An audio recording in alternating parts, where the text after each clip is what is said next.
I assume that we will both benefit from our respective candidacies, but frankly, I thought for a long time, thought about running for her seat. I determined not to do it because I just don't want to have another statewide race, spend that much time with it. I have a beautiful child. I spend time with him. I have a beautiful wife who's very close to me, and by the way, who is a Republican. And that is one of the reasons I've learned to get along with Republicans. It helps. Answer your question, I assume we'll help each other, but she's running her race and I'm running mine. And for the benefit of those of you who might have some interest, we have not discussed the race one way or the other. Not at all, not one word. There's some jurisprudence and some legal opinion that you cannot foreclose a person from running for Congress for the second, third, or fourth time because the Constitution gives the qualifications. And being a sitting congressman, no matter for how long, does not disqualify you, and I doubt if you could do that. Frankly, lay it out, the only term limits I believe in are at the polls. When people get tired of their politicians, they ought to vote them out, and that's their privilege.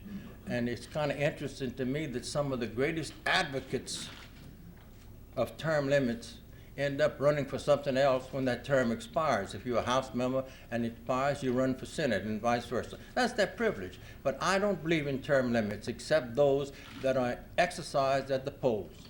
Frankly, I've only met one of them. I'm very impressed with him.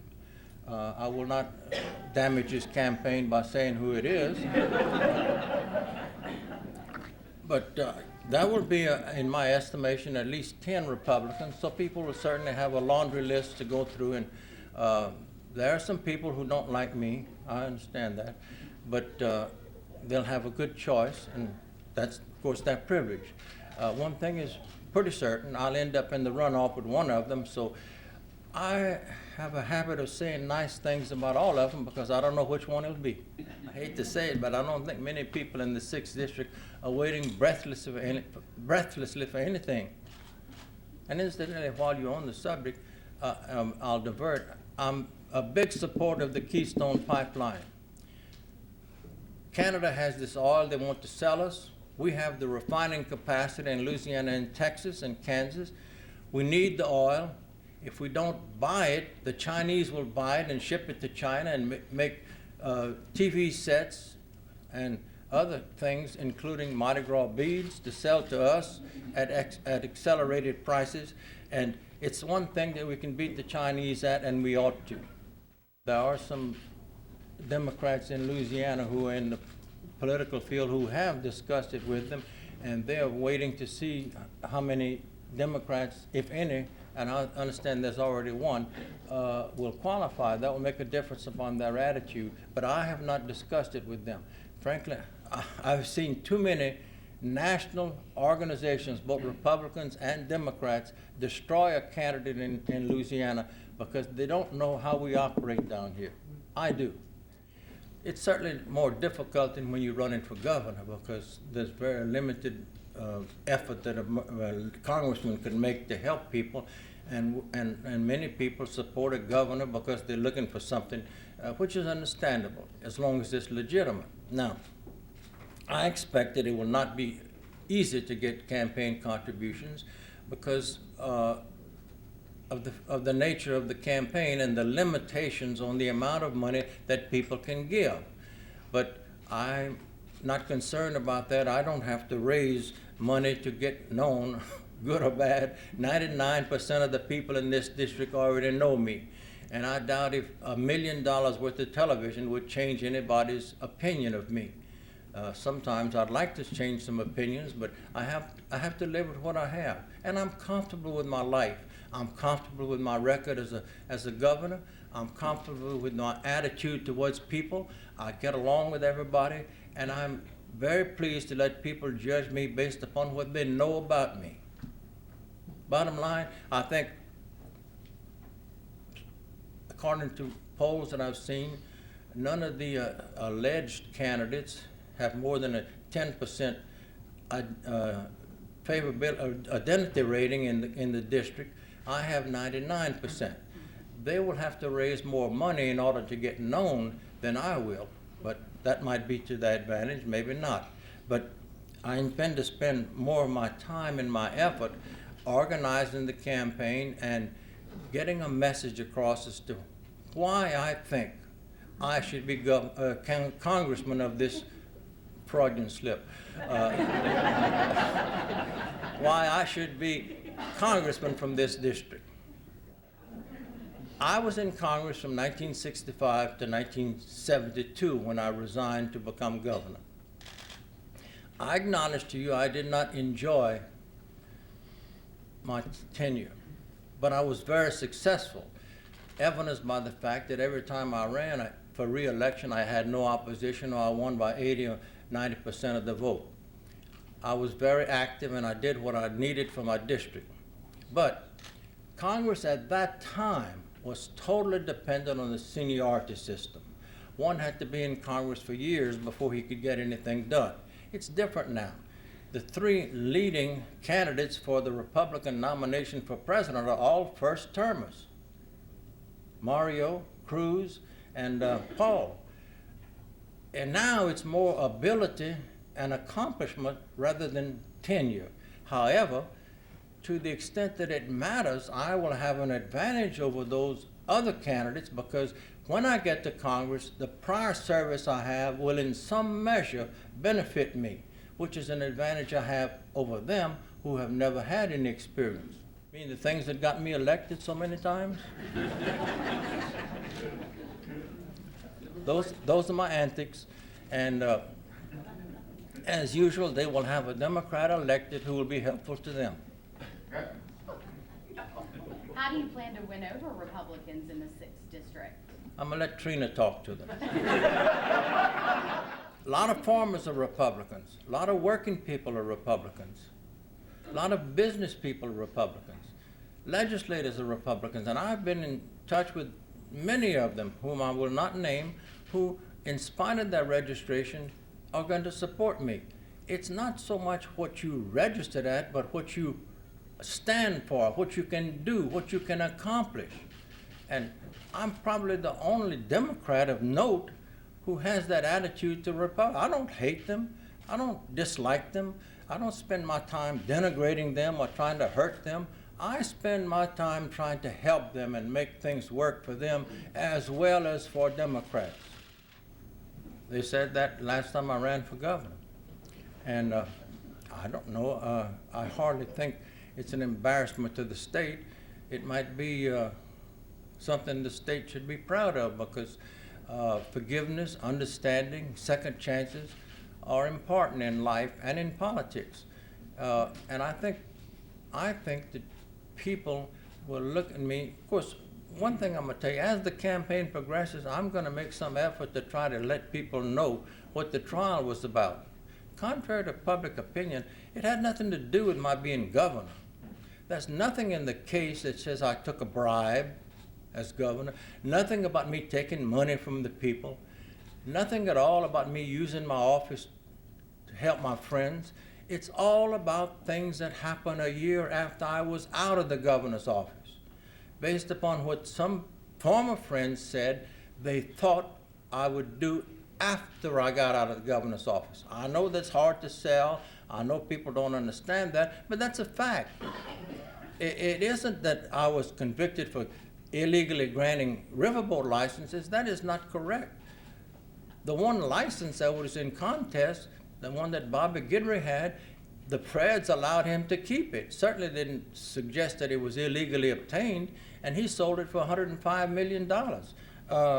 That's hardly correct, but I know that people feel that while I was governor, I did this, that, or the other. But let me say, without fear of contradiction, and the record is still there, Mary Jane sat through the whole trial.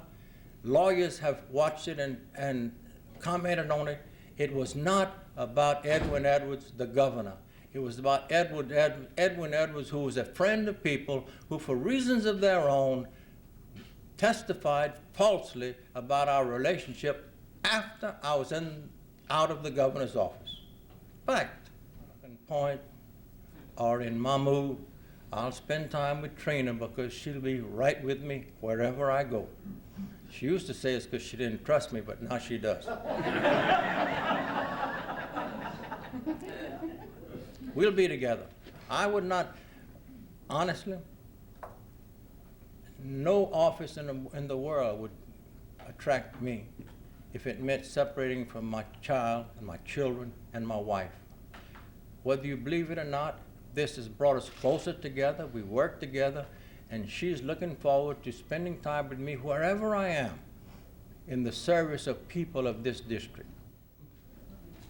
I don't know if anybody who's thinking about running who will come anywhere near being David Duke, but if so, so be it. I hope he identifies himself as the campaign progresses, but no. You have a wide array of Republican candidates already who have announced, and I'm sure there will be more. I can't at this moment comment on them because I don't know who will ultimately make the race. I heard yesterday that one who was talking about it has now said he's not going to run, and there'll be some who say they're not going to run who are going to talk about running.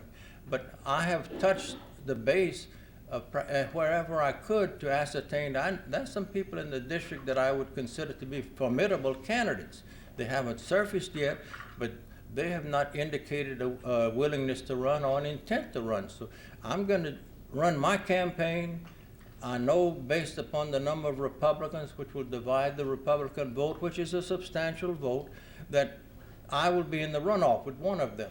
And that's why the other 10 or 12 of them can expect me to be nice to them because I don't know which one is going to end up in the runoff. I made a decision with Trina and my family about a week and a half ago, and we started. Trina has already done all of the, with me, has already done all of the social media work. We've passed out, I think you've passed out the list? Oh, I thought you had. Already I have problems with a constituent. We have a list here of the social media contacts. We couldn't get the phone number because you'll not believe this, but we've been trying now for a week to get the phone numbers, and they kept calling us back, but we found out this morning that they were using the wrong number, and so they didn't reach us. But we'll have the number probably sometime this afternoon. We've already made arrangements to rent an office on Florida Boulevard, and we're moving in that direction. We have a treasurer, we have a bank account, and as of Friday, I sent the papers to the Federal Elections Commission indicating my intention to run. But this is a good district, you know. It encompasses much of Point Capee, West Baton Rouge, Iberville, Assumption, and practically all of East Baton Rouge, and also some of St. John and some of St. Charles, all the way down to some of Lafourche and Terrebonne Parish, and I'm comfortable in the district. It's a good district for me, and I'm looking forward to it. And I'll see you on the campaign trail.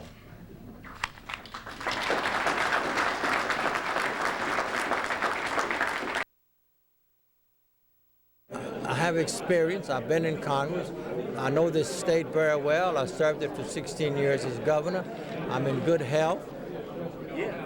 And I'm the kind of person who can work with people of all political persuasions. And I know what can be accomplished, and I know the needs of this area. And because you're running for Congress, you're obviously going to be associated with national Democratic policy positions. I think you told Larry King last year or not that long ago that you thought Obamacare, you would have been for it, but before you saw the rollout. Have you changed your mind on Obamacare, or were you always against it?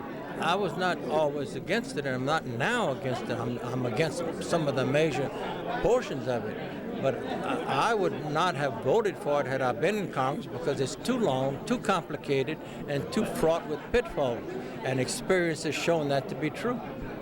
Like all politicians, I'm very optimistic. And I'm certainly not going to tell you the negatives. Other people will do that. But frankly, I have been very pleased with the response. What would be your major goals if you are elected to Congress? My major goal, major goal is to let the people of this district know that someone, regardless of party affiliations, can work with them and work to accomplish things that are needed in this area. One of the big issues would be coastal erosion. What would be your position on that? Big issue, you're right, and I'm definitely going to do what I can on public works to get federal involvement in restoring the coast, and will join with others to try to find out who is responsible for it and see to it that they're required to pay for it. If that include the oil industry, would you support these lawsuits against the industry? I would support the lawsuits because I think we ought to find out. Maybe they're not responsible. I'm not going to prejudge them, but I think it's fair that we make an effort to find out what happened.